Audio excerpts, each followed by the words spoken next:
Hi everyone, it's Kamau again. Welcome back to my channel. If you haven't already done so, please go and subscribe. Now, today I want to tell you about some situations that I've been in and how I reacted to them. And I want you to share with me whether you feel like I overreacted or maybe underreacted and how you would have dealt with the situation. I know that for me, most times persons tell me that I'm just so calm and they don't know how I handle the situation so calmly. I think it's because I meditate so much. But there are times when I do blow my top. So I'm going to actually share with you first 3 situations in which I kept my cool, and you'll see for what reason. What reason I had to be so humble and keep my cool, right? For my own safety. And then I'm going to share with you 2 situations in which I really just lost my cool. And yeah, I was livid, maybe overreacted a little bit. So you're going to be the judge and tell me in the comments, what you think. Did I overreact? So the first 3, like I said, I was quite composed. Now, the first one occurred many, many years ago. And this was at a time when, I told everybody that I'd given up chocolate. As a matter of fact, for years and years and years, I hadn't eaten chocolate. But then I secretly started eating it again, but only a few persons knew. Now, the person that I was with at the time, my spouse at the time, he thought that I was still on my strict no chocolate eating. So it happened that a relative of mine came from abroad and she brought some chocolate truffle. They weren't actual truffle, but they looked like truffles, right? But they were chocolate, and they had some liquor in the middle of it. They were absolutely delicious. I had 2. The relative gave me 2 first when I went to see her, and then she sent 2 more, but she sent it through another relative, right, to give it to me. So this relative decided that he was going to spite me because he knew that my spouse didn't know that I was eating chocolate. So what he did, and to this day, I can't think of a more evil thing to do. What he did was, he took the chocolate to my home when he knew that my spouse was there, right? And he knocked on the door. So I opened the door, and he said, out loud, because he made sure to say this out loud so that my spouse would hear. So-and-so gave me 2 chocolate to give you, the ones with the liquor inside, but I know that you don't eat chocolate, so I just thought I'd come down here to ask you for it. Can you believe it? I just thought I'd come down here to ask you, can I have them? Because I know you don't eat them. I didn't even know what to do. I just stood for a while and I just looked at him, because my spouse heard, but he was still inside, right? I was at the door, and I was trying to eye this person and winking him and say, "Come on, you know that I want this, right? You know that I want my chocolate." And he insisted. He stood there and he insisted that I should give it to him because he knows that I didn't want it. And I just had to give in, and I said, "Okay, sure, you can have it. I don't want it." You can just imagine what I was going through, but I had to keep my composure because I didn't want my spouse to know that I was eating chocolate. So he got away with eating my 2 chocolate truffles. I have him up to this day. I have him up for it. But I couldn't lose my cool. I had to keep my composure. He was a wicked person to do that, wasn't he? Comment and let me know how you feel about this relative who did that to me. That was a cruel act. So the second situation, now, this occurred when I was about 16 or 17, I think. I was in Montego Bay visiting my aunt. And, you know, you have the coconut vendors, we call them jellyman. So they have the jelly and they have the machete, very sharp, the cutlass, we call it.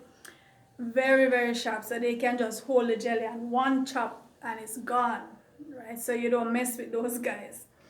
But you know me, at that time, I was just, I felt like I could say anything to anybody. And, you know, I just said what I had to say and didn't care who it was.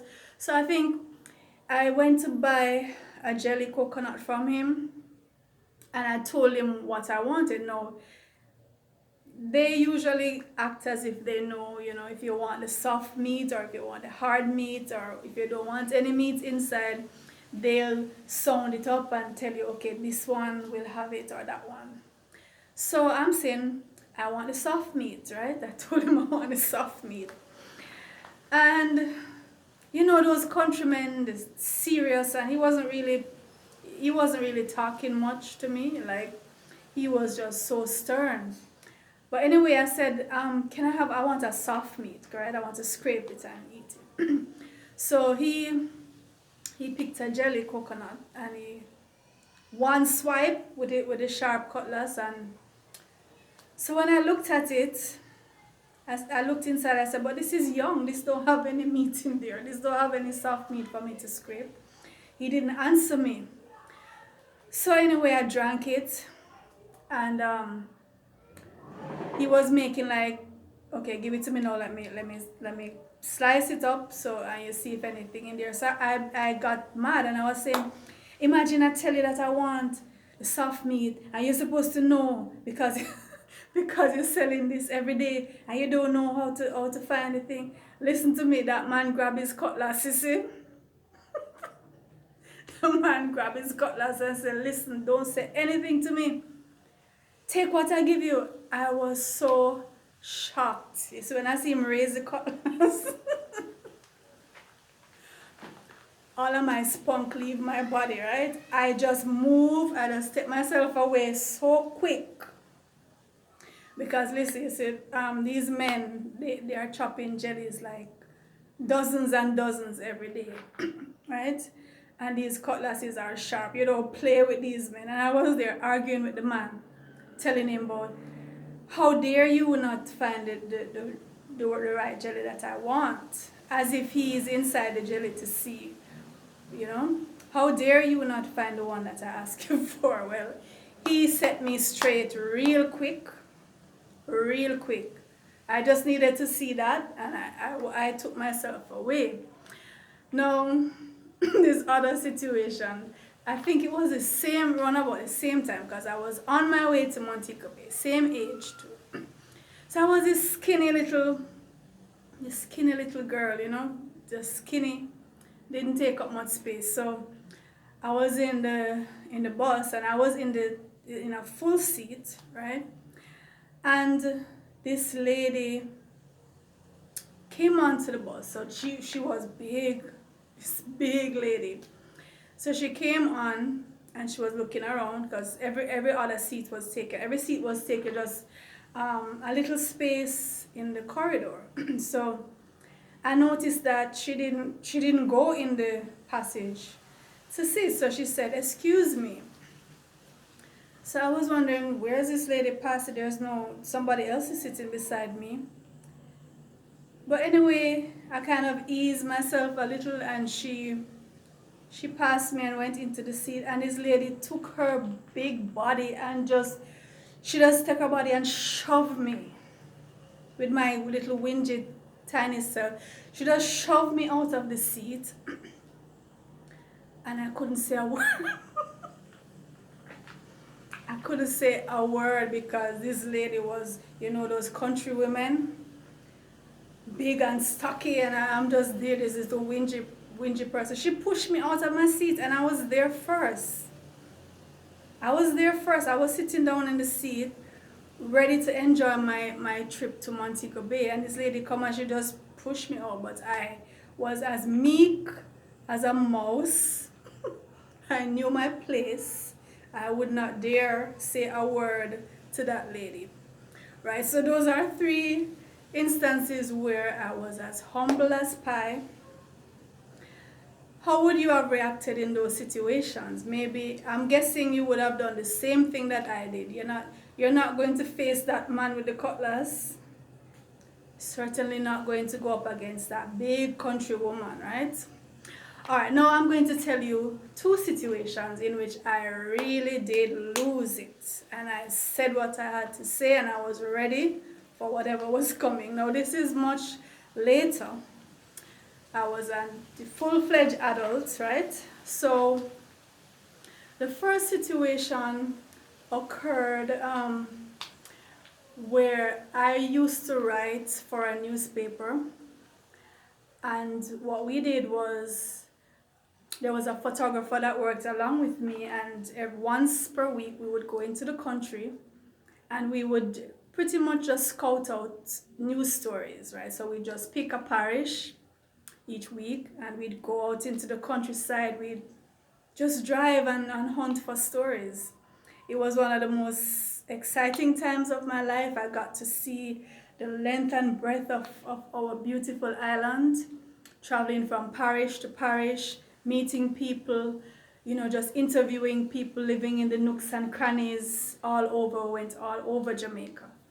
So on this particular trip, we went to St. Elizabeth. Now that's about 4 hours drive from Kingston. So I left my children at a nursery. Now usually you pick up at the nursery at 6. And after 6, there's an extra charge. And typically they don't want you to be there beyond 7. Because, they need to go home, or whoever lives at the location needs to do their thing. So I was in St. Elizabeth, and we were running late because we were interviewing a lot of persons and gathering stories and taking pictures and so on. So by the time, actually when I was in Mandeville coming back, it was already after 7 going to 8. So by the time I got to St. Catherine, like I said, it was 4 hours away from St. Elizabeth, pretty much, depending on 3 to 4 hours. So by the time I got to the nursery, I think it was after 9, thereabouts, after 9. And when I knocked on the door, nobody answered for a while, until I saw her son, the lady who operates the nursery. Her son came to the door, and he let me in. So eventually I realized that he was the only one there with my children. At the time it was it was my 4 children at that time. They were young. So I asked him, where's the lady?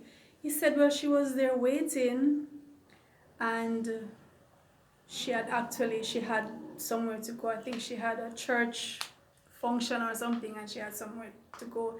This guy was like 12 or 13 years old. Now I was completely livid, because I was saying, how can you leave my children with a 13-year-old? I was not even thinking, you are late. You're not supposed to be coming to the lady's house at this hour. So you are in the wrong. She does have her business to take care of, but I was just so pissed that she had gone and left my children in the care of a 13-year-old boy. I was so upset. So the next day I went back and I gave her a piece of my mind. I actually wasn't going to pay the overtime. I think I eventually did, but I was threatening not to pay, because as far as I was concerned, she had no right to leave my children in the care of this youngster, even though I was so late. Now, this is something that is you know, half right, half wrong in my eyes. How do you feel about it? Let me know how you feel. Was I overreacting? Was I in the absolute wrong, or did I have a point? Was she in the absolute wrong? Did she have a point? Let me know in your comment. Now, the last situation, again, another time when I totally lost it. Now, my family and I, we usually went out on the north coast for vacation in the summer. So that particular summer, we went to FDR Resort, Franklin D Resort on the north coast. And I had actually hired someone, a taxi driver, to take us there, right? Because I didn't want us to be worrying about taking the bus right? So I hired this guy to take us there, and then he would take us back. So when we went, he took us down, and everything went well. Took us down, and we spent the weekend, either the weekend or about 3 days, we spent at the resort. So when we were ready to come back, so this was a Sunday, so he came, and we went outside, he called and said, I'm on my way, come out. So we went outside, we have our suitcases, bags, everything. Went outside. When I got to the car, I realized that this guy had somebody else in the passenger seat, his girlfriend in the passenger seat. Now this girl was, hot girl, fully dressed, weave, everything, like she's going to hit the town. So I'm saying to him, so he was there, like just waiting for us to get into the car. Now this is my spouse and myself and my children. So he's expecting all of us to get in the back of the car. So I said to him, what's this? Who is this? And explain what's happening here. He said, my girlfriend, I picked her up on the way and she's coming back. So I said, what do you mean she's coming back? So what's going to happen with us? He said, well, can all of you hold in the back? No, this is a regular sedan, right? Regular sedan. And he's saying we're to go in the back. So I said, no, we're not. If I wanted my children to be squashed, I would have taken them on the bus. And we have our suitcases and whatever, our bags and everything. How dare you bring somebody else in the car? He's saying, well, you can hold. I'm saying, no, we can't. And we're there back and forth until I finally said to him, you're going to have to choose. It's either her or us. You're going to leave one of us here. Either you're going to leave her or you're going to leave us. So he eventually said he can't leave her. He can't leave his girlfriend. So we'll have to come out. Now, I was so pissed. I just let him have it right there. I mean, the security guards were like on alert. They were on alert, ready to see, because they're saying what's happening in the front of the resort, what's going on. But I was just so pissed. How dare this man? I'm chartering you to take us and you're bringing somebody else in the front seat, and then we're going to have to squeeze. So I let him have it. I mean, we had to take out our bags, our suitcases, and go. Now, this is a Sunday in the country. We had to go because it was too late to even try to arrange to get any ride to come for us all the way in St. Anne. We had to just go get the bus with our suitcases and everything. We had to go get the bus. So I just let him have it. And he was there all at the time. So it's like he didn't see what he was doing wrong. As far as he was concerned, he wasn't doing anything wrong. Let me know what you think. Who was in the right? Who was in the wrong? Did I overreact? Should I have, just gone with it and let my children squeeze up in the back? What would you have done? Let me know, and I'll see you next time.